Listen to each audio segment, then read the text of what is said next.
سورۃ المائدہ کی آیت نمبر 2۔ الحمد للہ وکفی وسلام علی عبادہ الذین اصطفی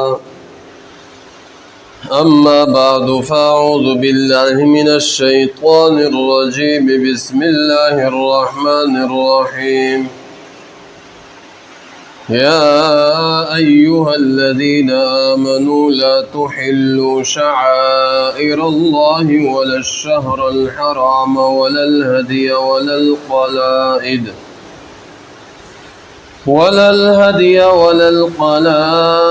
ولا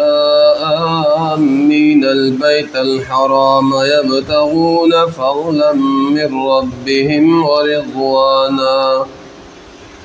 وَإِذَا حَلَلْتُمْ فَاصْطَادُوا وَلَا يَجْرِمَنَّكُمْ شَنَآنُ قَوْمٍ أَن صَدُّوكُمْ عَنِ الْمَسْجِدِ الْحَرَامِ أَن تَعْتَدُوا وَتَعَاوَنُوا عَلَى الْبِرِّ وَالتَّقْوَى وَلَا تَعَاوَنُوا عَلَى الْإِثْمِ وَالْعُدْوَانِ وَاتَّقُوا اللَّهَ ان اللہ شدید العقاب۔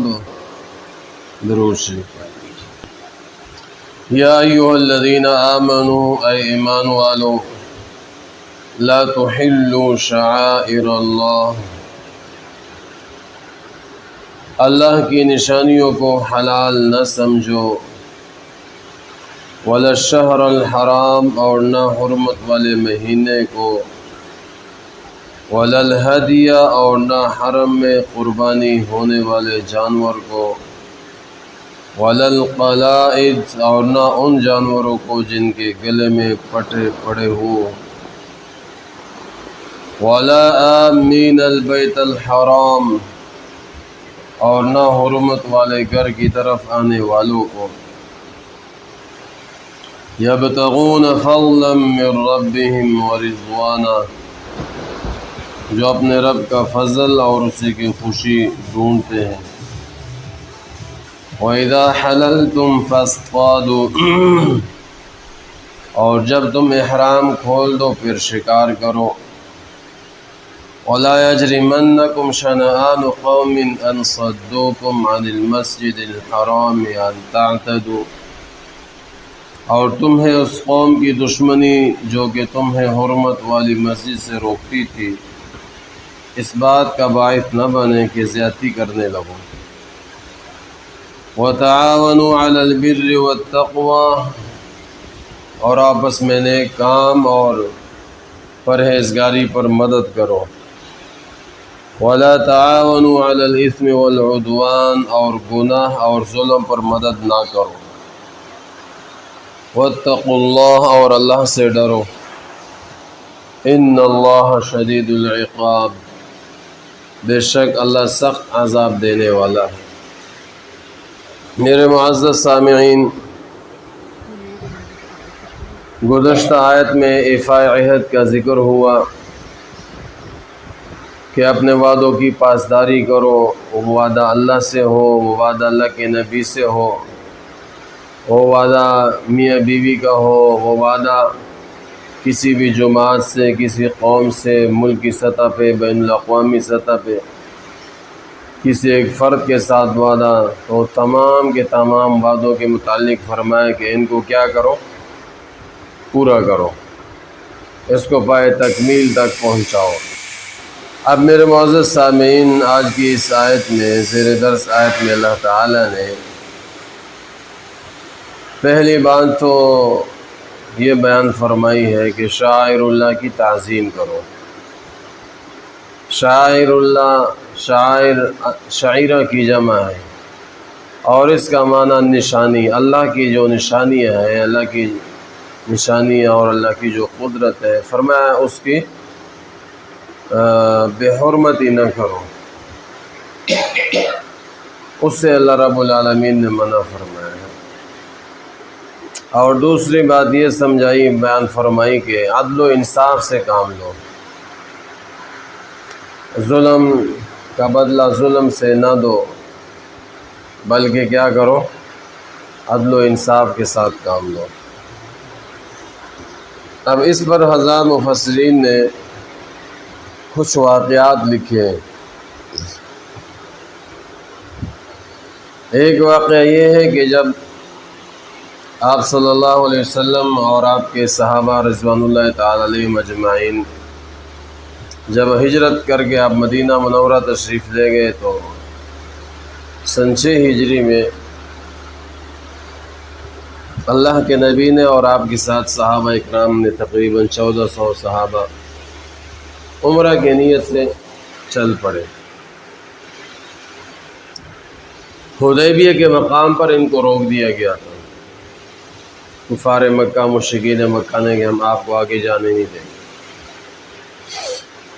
اور پھر سیدنا عثمان غنی رضی اللہ تعالیٰ عنہ کو بھی مکہ مکرمہ بھیجا کہ جاؤ تم بات چیت کر کے آؤ کہ ہم صرف عمرہ کی نیت سے آئے ہیں، کوئی جنگ یا کوئی لڑائی کی نیت سے نہیں آئے۔ وہاں پر پھر معاہدہ ہوا کافروں کے ساتھ، اور وہ معاہدہ بھی بڑا سخت معاہدہ ہوا، اور اس میں بھی وہ شرائط رکھی گئی جو مسلمانوں کے وقار اور شان کے خلاف تھی، لیکن اس کو تسلیم کیا گیا۔ کیا شرائط تھی کہ آپ اس سال عمرہ نہیں کر سکو گے، احرام کھول دو اور واپس چلے جاؤ، اگلے سال تم نے عمرہ کرنا ہے اور اگلے سال تم نے صرف عمرہ کی نیت سے آنا ہے، اور 3 دن سے زیادہ یہاں رہنے کی تمہیں اجازت نہیں ہوگی، وغیرہ وغیرہ اس قسم کی سخت شرائط کے ساتھ جو ہے وہ کیا ہوا، معاہدہ ہوا۔ تو فرمایا وعدوں کی پاسداری کرو۔ تو جو معاہدہ ان سے ہوا، اگلے سال سن 7 ہجری میں عمرہ کے لیے اللہ کے نبی تشریف لائے، نبی کے ساتھ نبی کے صحابہ تشریف لائے،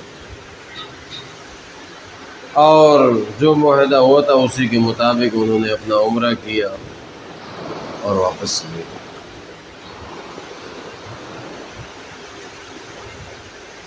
دوسرا ایک واقعہ یہ لکھا ہے کہ حتیم ابن ہند یہ مکہ مکرمہ سے آیا مدینہ منورہ میں، تو مال لے کر تجارت کے لیے کاروبار کیا۔ اس نے تجارت کی، کاروبار کیا، اور پھر مال جمع کیا اور اپنے ساتھ اپنے آدمی کو لیا اور مدینہ منورہ سے باہر اس کو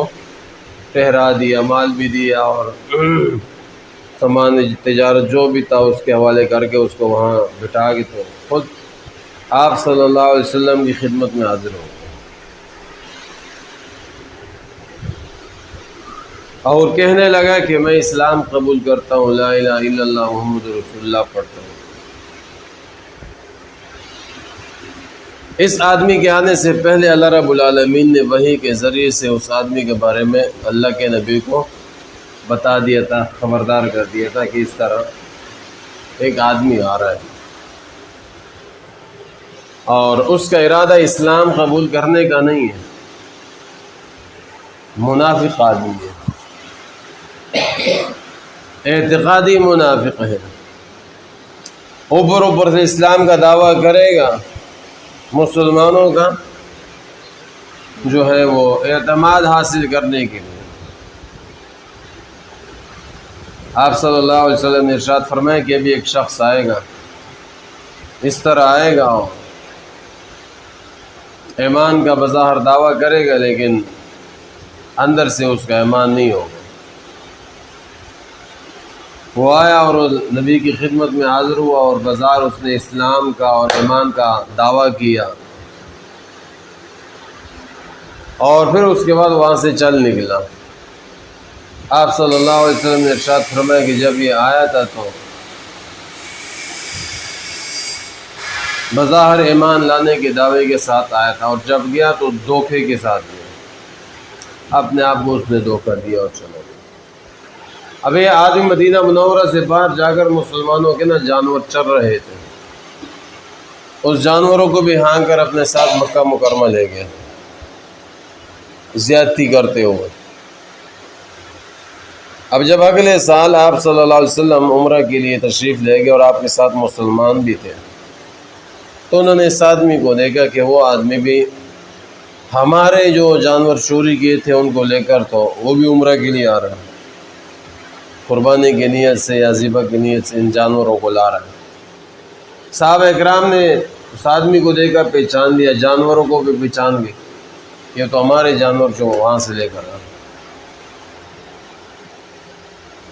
اب صحابہ اکرام کے دل میں خیال آیا کہ اب اس آدمی کا کام تمام کر دیا جائے اور جانور اسے چھین لیا جائے۔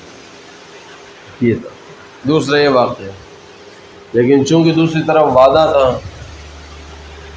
کچھ کر نہیں سکتی۔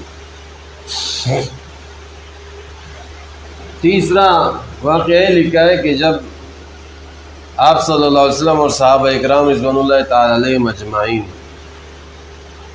مکہ مکرمہ کے فاتح بن کر جب اندر داخل ہوئے، فتح مکہ کے موقع،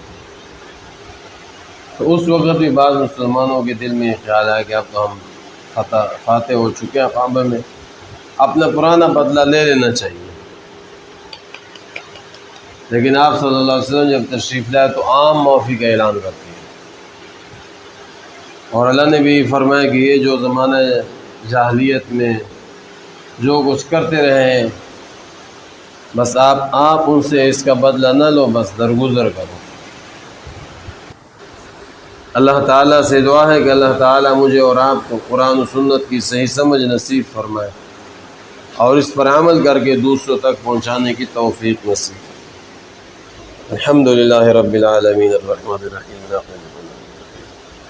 والصلاة والسلام علی سید الانبیاء والمرسلین اللهم صل على محمد النبي الأمي وعلى آله وسلم۔ اللهم أعنا على ذكرك وشكرك وحسن عبادتك، اللهم إنا نجعلك في نحورهم ونعوذ بك من شرورهم،